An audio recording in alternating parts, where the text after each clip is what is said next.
In this video, we're going to take a look at the selective color adjustment layer. Now, selective color is a little bit interesting. What it does is it allows you to do color corrections based on a target color range, or actually just a target color, excuse me. So we can choose between reds, yellows, greens, cyans, blues, magentas, whites, neutrals, and blacks. And after we choose what color we'd like to affect, we can then slide around some sliders that control how much cyan, magenta, yellow, and black are influencing that particular realm of color. The reason it's interesting is that even though it says cyan, magenta, yellow, and black, it works just fine on an RGB image, such as what we have here.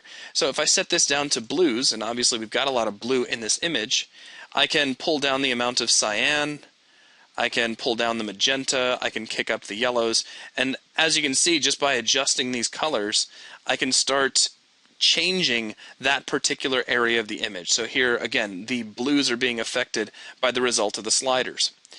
Now, you're pushing these and pulling them up in percentages. So let me set these back over to zeros. Because at the bottom, we have two little radio buttons. We have relative and absolute.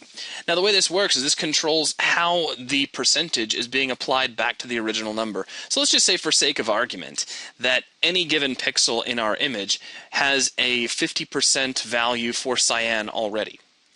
If we were to take our slider and set it to 20, which I'm going to drag on the actual word cyan because you get finer control. If we set this to 20 at relative, what that's going to do is take the original value that was there, in this case 50, and it'll take 20% of that, which would be 10, and add that back on for a total of 60. See how that works? We're taking 20% of 50 and adding it back on. Absolute, on the other hand, will just add on however much percentage. So if we had 50, we had 20, we actually end up with 70. The end result, if you don't want to think about the math, is that absolute is going to have a much harsher result than relative. And you can just kind of play between the two values and see which one suits your particular purpose better.